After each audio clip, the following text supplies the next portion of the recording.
Welcome back to Better Off Bald, A Life in 147 Days. I'm your host and storyteller, Andrea Wilson Woods. Whether you're watching the video or listening to the podcast, I really appreciate you tuning in. Let's get started. Days 14 through 17, Tuesday through Friday, May 29th through June 1st, 2001. When I was 8, my mother realized that she was extremely mentally and physically ill and sent me to California to live with my sister, who was at that time 22. This is probably the only wise choice my mother has ever made. I believe by then she realized that I had given up my childhood to raise the fragile, drug-addicted mental case she had become. Adrienne's letter to a friend, dated January 2001. Going home is scary. We spend the entire morning packing up our things and gathering our discharge materials. A bright yellow booklet with shadows of 2 girls jumping in the air is labeled Discharge Instructions. I can picture the publisher discussing the cover art. It must convey happy, happy, happy, because these kids are delighted to be going home. I peruse the table of contents. When to call the doctor. Taking the temperature.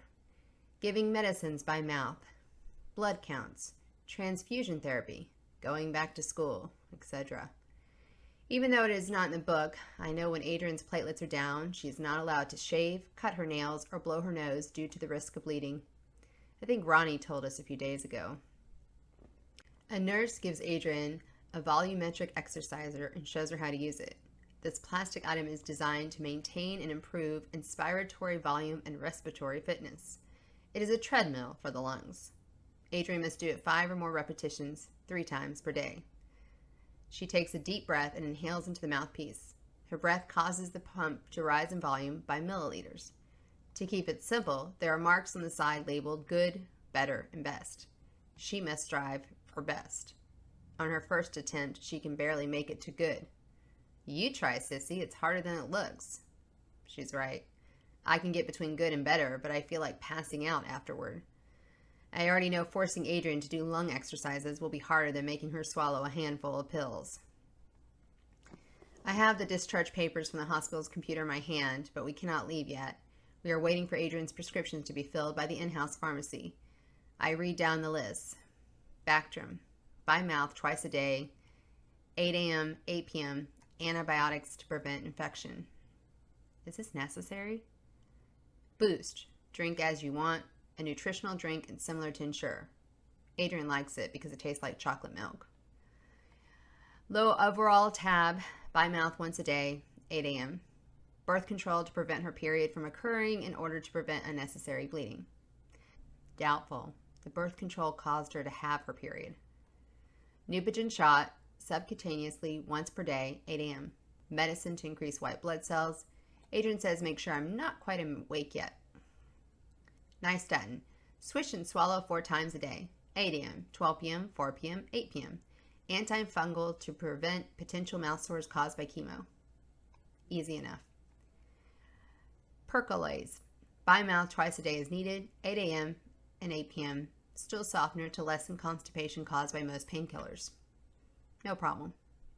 Tylenol number 3, by mouth every 4 hours, as needed, 8 a.m., 12 p.m., 4 p.m., 8 p.m., 12 a.m., 4 a.m. Painkiller. Tylenol 3 for cancer pain? I was prescribed Vicodin after my appendectomy. What the hell? Zofran, by mouth every 8 hours, 8 a.m., 4 p.m., 12 a.m. Anti-nausea that is prescribed after Adrienne feels nauseous within days of being at home. I make a mental note to write Adrienne's meds on the small dry erase board calendar that I had bought to create our computer schedule. A year ago, my father and stepmother gave us a used computer for Christmas. That same Christmas, Adrienne received her own telephone line. Between the 2 telephone lines, the computer, and the internet, we stepped into the modern world and stumbled into new complications. John, Adrienne, and I were always arguing about whose turn it was on the computer. If Adrienne was instant messaging her friends, I would remind her she had her own phone now and she didn't need to talk to them on the computer. But it's not the same, sissy, she explained to me. I attempted to establish a schedule, but John would forget to write his name down and then grumble when he didn't get his time.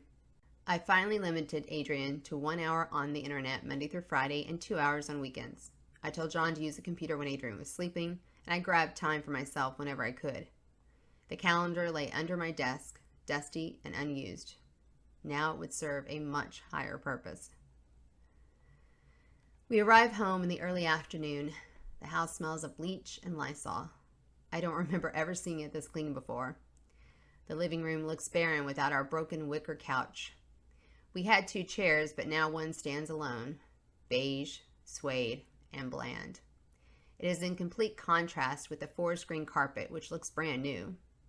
John spends thousands of dollars on state-of-the-art entertainment equipment.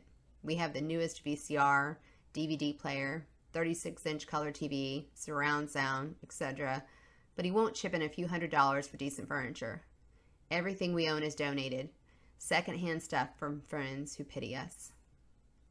Adrienne is tired, so she settles into her new bed for a nap. We know she can recline, but lying all the way down hurts her back. After arranging her numerous pillows into their new supportive position, I tuck her in and proceed to my office, where I find trash bags full of her clean stuffed animals. More of Adrienne's belongings are in the garage, stuff that was not cleaned or too difficult to clean. I can't go through her things now. I need to set up shop in the kitchen. After listing Adrienne's medications on the dry erase board, I locked them up in the tackle box along with the supplies for her central line. Ronnie gave us almost a dozen clamps to put in various locations. The clamps look like small blue scissors. They are used to stop the line from spewing blood, if that should ever happen. I already gave a few to Anya and Alex for their house and cars. I put one in my car, John's car, Adrienne's bathroom, the kitchen, and the tackle box. The clamps are also used when I flush each line, which I must do every morning. When I peek in on Adrienne, she is still asleep. Except for the occasional earthquake, nothing wakes her up. She has always been a sound sleeper. By the time she was 6 weeks old, she was sleeping through the night. I used to sing her lullabies, even though I am tone deaf. She didn't mind. She would curl her arm around her Minnie Mouse stuffed animal and squeeze it so tight, poor Minnie would have asphyxiated had she been alive. "Close your eyes," I would say, and then I would begin. "Good night, sweetheart. Well, it's time to go. Good night, sweetheart. Well, it's time to go. I hate to leave you, I really must say. Good night, sweetheart. Good night." From that point on, I would change the McGuire sisters' lyrics to suit our lives. 3 o'clock in the morning became 9 o'clock at night. "Baby, I can't treat you right" morphed into "It's time for you to sleep tight." Adrienne was out cold by the 3rd verse. Nights were easy, but during the day, Adrienne transformed into a holy terror as she entered her toddler years. She had a bizarre cowlick that made her hair stand straight up from the top of her head, which made her look like a devil. Screaming "sissy" at the top of her lungs was her favorite pastime. Whether it was running through the dance studio, falling on the playground, or standing up on a chair at my high school graduation, Adrienne made her presence, as well as her relationship to me, known to the world. Her shrieking didn't bother me, though, unless she was having a temper tantrum in public. One time at the mall, when Adrienne was about 3 years old, I walked away from her hysterical fit on the ground. I never took my eyes off her, but an old woman berated me for abandoning my poor, helpless child. I lost count of the number of times I said, "She's my sister, not my kid." With his dark hair and sapphire blue eyes, my high school boyfriend Bryce was often mistaken for Adrienne's father. He wanted a pin that read, "She's not mine." Adrienne spent so much time with my friends and me that she adopted our slang. When she told our mother to "chill out, man," I laughed so hard I almost cried. She pranced around the house, swinging her hips as she sang Tiffany's remake of Locomotion and Lisa and the Cult Jams Head to Toe. She watched MTV with me when the network still showed videos. For Halloween, she was a punk rocker a la Joan Jett. Even my all-time favorite movie, The Wizard of Oz, became one of her favorite movies, too. Bryce would buy Adrienne McDonald's milkshakes and read to her as bribes to give us time alone. Bryce retold the story of Snow White to reflect the people in our lives. When Bryce pointed to a particular dwarf, Adrienne would say the person's name. Sleepy equaled Sissy. Happy equaled Lisa, my best friend. Doc equaled Bryce. Sneezy became Sleazy, Jack, Bryce's friend. And Bashful equaled Shelley, my shy friend. She would point to Dopey and yell, "That's me!" My mother thought less of Bryce when Adrienne told her she was grumpy. John stays with Adrienne while I run errands. We have not been home for 2 weeks and we need food. I don't know what possesses me to go to the Burbank Temporary Aid Center. I must have driven by it more than 100 times over the last 4 years, but I have never stepped foot inside the place. When I walk in, my nose crinkles at the smell of poverty. Government-issued American cheese blocks, roach traps and mice droppings, week-old white Wonder Bread, and stale bran muffins. I want to turn around and run. This is not my life. I am not homeless. We don't need food. We don't need this food. But we do. After I explain my situation and sign a form, 2 women fill up 2 bags full of groceries. There are dry goods, which have a long shelf life, but there are also rotting bananas, old apples, day-old muffins, and a cake that expired a week ago. Even as I thank them, I vow not to return. Cancer has consumed Adrienne's liver, her lungs, and now our lives, but I refuse to let it take our self-respect. On Wednesday, we wake up and begin the first morning of our new life. At 7:45 a.m., Adrienne gets out of bed. 2 weeks ago today at this time, she was on her way to school, but that was before. I have to deal in the now. I wash my hands with the antibacterial sanitizer located next to her supply tackle box. Adrienne sits at the kitchen table watching me lay out the items needed for our first task on a clean paper towel. The 2 lines coming out of her chest must be flushed with saline to prevent blood clots. A strong flush is 500 units. A weak flush, given if blood has been drawn that day, is 50 units. Like today, most days are a strong flush. If this were a poker game, we would be winning. First, I clamp one of Adrienne's lines. Using a needle, I pull back the plunger to fill the syringe with saline. If there are air bubbles, a strong tap with my middle finger or a pin gets rid of them. I remove the needle and drop it in the red sharps container. I wipe the cap on the line with alcohol, connect the cap to the syringe, release the clamp, and inject the saline in a steady, continuous motion. Adrienne flinches. She can feel the cold water running through her chest. It doesn't hurt, she says, but it is uncomfortable. After flushing one line, I repeat the entire process on the other line. By 8:15 a.m., we are finished with flushing. I know I'll get faster as time passes, but I fear one day I will master the art of flushing a central line. No parent wants that kind of expertise.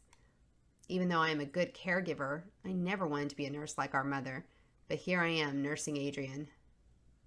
I look around. Our kitchen resembles an outpatient clinic now, but we are home, and that is all that matters. In the middle of the night, I hear a weak sissy float down the hall. Adrienne is awake and in pain. It hurts to walk, she says. I give her Tylenol 3 because it's the only painkiller the doctor ordered. I wait until morning to call our case manager, Teresa Granados. We discuss the possibility of switching Adrienne to Dilaudid, the medication she had in the hospital. Less than 24 hours later, I call again because Adrienne is experiencing cramping and having small, runny bowel movements. Teresa recommends Melanta, an easy over-the-counter solution. Although both her gas and joint pain lessen and her energy increases, Adrienne's right ear begins ringing. By Friday, both ears ring, and Adrienne panics. I can't lose my hearing, sissy. Tell them. I can't. When I call for a third time, Teresa says keep track of when the ringing occurs. I write down everything in a black spiral notebook that becomes our personal medical Bible. Within weeks, I color code the entries with multiple highlighters. Yellow indicates tests, transfusions, blood counts, and changes in meds. Orange stands for vomiting, and green means Adrienne is having her period or a chemo treatment. I pick the colors randomly, although I find it strange that I group menstruation and chemotherapy under the same color. I must subconsciously believe they are both forms of torture. On Friday, I keep my appointment and follow up with Alice from the Social Security Administration. Last week, she gave me her direct line so I could call her back when she had more information. After exchanging initial pleasantries, we get down to business. The cloak of secrecy has come off. For whatever reason, Alice is allowed to tell all now. Unbeknownst to me, Adrienne was eligible to receive Social Security benefits when our mother was approved for full disability. Alice explains our mother lied on the application and claimed Adrienne lived with her. For the last 5 years, she has received a separate check for Adrienne. The current amount she receives as payee is $672 per month. As soon as I hear the word $672, I remember the phone call from our Medi-Cal caseworker earlier this year. She accused me of lying about Adrienne's income. She kept insisting Adrienne was receiving over $600 per month from another program. The caseworker was ready to cancel Adrienne's medical insurance until I begged her not to. I offered to give her copies of my taxes, my pay stubs, anything she wanted. Adrienne's not getting any money, I said. There has to be a mistake. I feel like a fool now. Somehow Medi-Cal discovered our mother's scheme, but they stopped digging after I told them they were wrong. Why didn't I ask more questions? Because I didn't want Adrienne to lose her medical insurance, and I didn't like being called a liar. All those thoughts fly through my head in under a minute. I don't bother to tell Alice. However, I listen as she explains what the next step is. I have to file a claim to have the payee switch from our mother to myself, which means I have to prove Adrienne lives with me.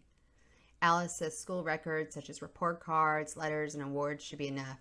She keeps apologizing for their egregious error, but I don't blame her or Social Security. A large federal bureaucracy can't be held responsible for all the liars in this world. They should have confirmed Adrienne lived with our mother, but they didn't. When I tell Adrienne about the situation, she replies, "That's mother." Is Adrienne wiser than I am for expecting the worst from our mother? She has done terrible things, but I never expected her to cheat her own child. The single tear sliding down my cheek represents the last bit of respect and love I have for our mother. I don't know when or why, but I can see from the look on Adrienne's face she gave up a long time ago. What is the value of a daughter's love? I want to know exactly how much money our mother got at Adrienne's expense. From my rough estimate, it is a minimum of $35,000. I want to shake our mother and yell, "Was it worth it? You lost 2 daughters for a mere 5 figures. Don't you know our love is priceless?"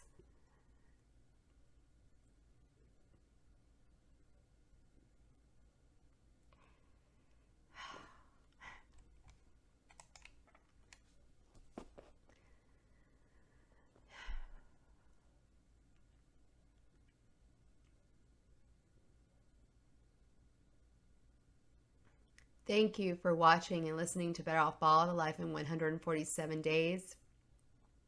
I especially appreciate you tuning in today with my cold and also finishing on that tough note. I don't like reliving that moment when I found out what our mother did. It's really hard for me. But thank you for tuning in. Please subscribe to my channel and stay tuned for the next episode.